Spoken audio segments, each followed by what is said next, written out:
Վրաստանի հանրային հեռուստատեսությունը հայտնել է, որ երկրի էկոնոմիկայի եւ կայուն զարգացման նախարարությունն արձագանքել է ադրբեջանական մամուլում տարածված տեղեկություններին այն մասին, թե Ադրբեջանից դեպի Հայաստան երկաթուղով վառելիքի մատակարարման խափանումների պատճառը սակագնային արգելքներն են։ Այս տարվա դեկտեմբերի 5-ին Վրաստանի կառավարությունը գործընկեր երկրներից ստացավ հարցում Ադրբեջանի տարածքից Հայաստան վառելիքի միանվագ տարանցման կազմակերպման վերաբերյալ Վրաստանի վարչապետ Իրակլի Կոբախիձեի որոշմամբ Վրաստանի երկաթուղուն անմիջապես հանձնարարվել է նշված բեռի մեկանգամյա երկաթուղային փոխադրումն իրականացնել ամբողջովին անվճար։ Այս որոշման մասին պաշտոնական կողմերը տեղեկացվել են։ Վրաստանը եղել եւ մնում է Հայաստանի եւ Ադրբեջանի ռազմավարական վստահելի գործընկեր երկիր։ Մենք միշտ եղել ենք եւ մնում ենք տարածաշրջանում խաղաղության եւ համագործակցության աջակից, նշել են Վրաստանի էկոնոմիկայի նախարարությունում։ Դեկտեմբերի 8-ին Ադրբեջանի նախագահն ընդունել է Իրանի արտաքին գործերի նախարար Աբբաս Արաղչիի գլխավորած պատվիրակությանը։ Հանդիպման ժամանակ Իլհամ Ալիևը նշել է, որ երկկողմ օրակարգը բավական լայն է եւ ներառում է բազմաթիվ ոլորտներ, որտեղ բոլոր հարցերի համար կան կոնկրետ ճանապարհային քարտեզներ։ Նշելով, որ միջկառավարական հանձնաժողովը հաջող է գործում, Ադրբեջանի ղեկավարն անդրադարձել է տնտեսական, առևտրային, տրանսպորտային, էներգետիկ եւ այլ ոլորտներում համագործակցությանը։ Նա վստահություն է հայտնել, որ իրանական պատվիրակության այցը կլինի արդյունավետ։ Շնորհակալություն հայտնելով ընդունելության համար Իրանի արտգործնախարարն Ալիևին է փոխանցել Իսլամական Հանրապետության նախագահ Մասուդ Փեզեշքյանի ողջույնները։ Աբբաս Արաղչին նշել է, որ ադրբեջանա-իրանական կապերը խոր արմատներ ունեն եւ ընդգծել է հարաբերությունների հետագա խորացման կարեւորությունը։ Զրույցի ընթացքում կողմերը մտքեր են փոխանակել փոխադարձ հետաքրքրություն ներկայացնող հարցերի վերաբերյալ։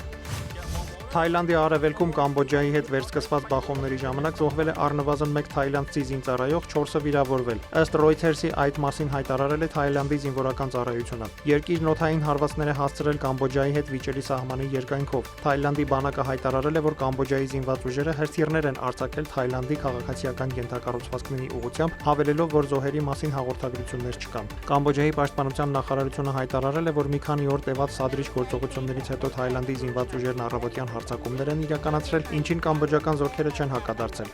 Հուլիսին սահմանային վեճը վերածվել էր հնգօրյա հակամարտության, որի հետևանքով զոհվել էր առնվազն 48, իսկ մոտ 300,000 մարդ ժամանակավորապես տեղահանվել էր։ Երկրները հոկտեմբերին Միացյալ Նահանգների նախագահ Դոնալդ Թրամփի միջնորդությամբ Կուալա Լումպուրում ընդլայնված խաղաղության համաձայնագիր էին ստորագրել։ Նոյեմբերին թայլանդցի զինվորի կյանք խլած պայթյունից հետո Թայլանդը հայտարարել էր, որ դադարեցնում է Կամբոջայի հետ հրադադարի համաձայնագրի իրականացումը։ Ուկրաինայի նախագահ Վոլոդիմիր Զելենսկին հայտարարել է, որ Միացյալ Նահանգների եւ Ուկրաինայի միջև բանակցությունները փակուղի են մտել տարածքային հարցերի պատճառով։ Նրա խոսքով Դոնբասի վերաբերյալ կողմերի դիրքորոշումները դեռևս տարբերվում են։ Նախագահը նշել է, որ ամերիկյան ծրագրի որոշ դրույթներ շոշափում են զգայուն հարցեր, ինչպիսիք են անվտանգության երաշխիքները եւ արևելյան շրջանների նկատմամբ վերահսկողությունը։ Զելենսկին նշել է, որ Կիևը առանձին համաձայնագիր է ակնկալում արևմտյան դաշնակիցներից, առաջին հերթին Միացյալ Նահանգներից անվտանգության երաշխիքների վերաբերյալ։ Կա մեկ հարց, որի պատասխանը ես եւ բոլոր ուկրաինացիները ցանկանում ենք ստանալ։ Եթե Ռուսաստանը նորից պատերազմ սկսի, ինչ են անելու մեր գործընկերները, նշել է Զելենսկին։ Ուկրաինայի նախագահը Լոնդոնում հայտարարել է, որ Ուկրաինայում պատերազմի ավարտի շուրջ բանակցությունների ընթացքում կարևոր է Եվրոպայի, Ուկրաինայի եւ Միացյալ Նահանգների միջև միասնությունը։ Ըստ Reuters-ի, Զելենսկին այսի ընթացքում փորձելու է աջակցություն ստանալ եվրոպական դաշնակիցներից Միացյալ Նահանգների խաղաղության նախաձեռնության համատեքստում։ Ֆրանսիայի նախագահ Էմանուել Մակրոնը նշել է, որ պատժամիջոցների վերջին փաթեթից հետո Ռուսաստանի տնտեսությունը սկսել է տուժել, իսկ Գերմանիայի կանցլեր Ֆրիդրիխ Մերցը հայտարարել է, որ թերահավատ է Ուկրաինայում պատերազմի ավարտի ամերիկյան ծրագրի որոշ դրույթների հետ կապված առանց հավելյալ մանրամասնելու։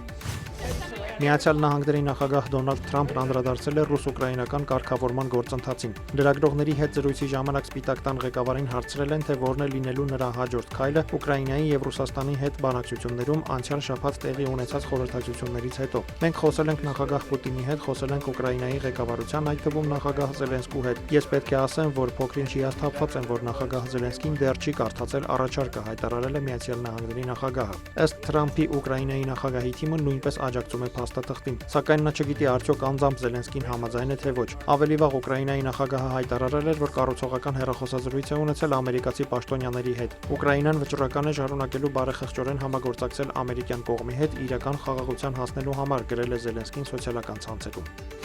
Ամերիկացի օրենսդիրները հրապարակել են 2026 թվականի պաշտպանական բյուջեի մասին օրինագիծը, որը ռեկորդային ծախսեր է նախատեսում ազգային անվտանգության ոլորտում։ Ըստ Reuters-ի 2026 թվականի պաշտպանական բյուջեն կկազմի $901 միլիարդ, ավելին քան հայցել է նախագահ Թրամփը։ Օրինագիծը նախատեսում է $400 միլիոն ռազմական օգնություն հատկացնել Կիևին։ Փաստաթղթի համաձայն նախատեսվում է գնահատել Ռուսաստանի ռազմական ռազմավարությունը, նպատակները եւ ուժերի դասավորությունը, որոնք ազդում են Հնդկախաղաղօվկիանոսյան տարածաշրջանի երկրների, մասնավորապես Չինաստանի վրա, ինչպես նաև Մոսկվայի եւ Պեկինի համագործակցությունը, ներառյալ պաշտպանական ապրանքների առևտուրը, համատեղ զորավարժությունները եւ ռազմական հետախուզական տվյալների փոխանակումը։ Օրենսդիրների կարծիքով նաև անհրաժեշտ է ուսումնասիրել Ռուսաստանի եւ Հյուսիսային Կորեայի միջև կնքված պայմանագրի նպատակները, ներառյալ տեխնոլոգիաների փոխանակման վերլուծությունը։ Օրինագիծը նաև պահանջել է պատրաստել Չինաստանի, Ռուսաստանի, Իրանի եւ Հյուսիսային Կորեայի միջև դիվանագիտական տեղեկատվական, ռազմական եւ տնտեսական ոլորտներում երկկողմ եւ բազմակողմ համագործակցության ներկայիս բնույթի եւ շրջանակի նկարագրությունը։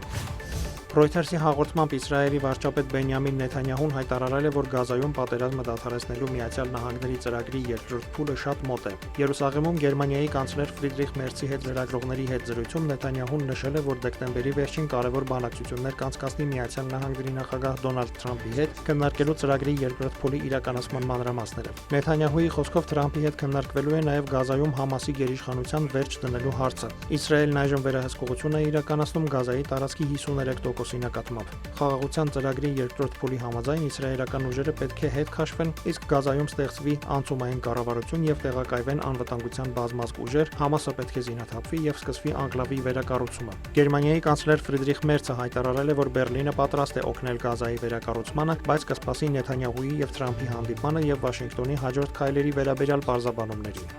Դավիթ Մուրադյան, լուրեր։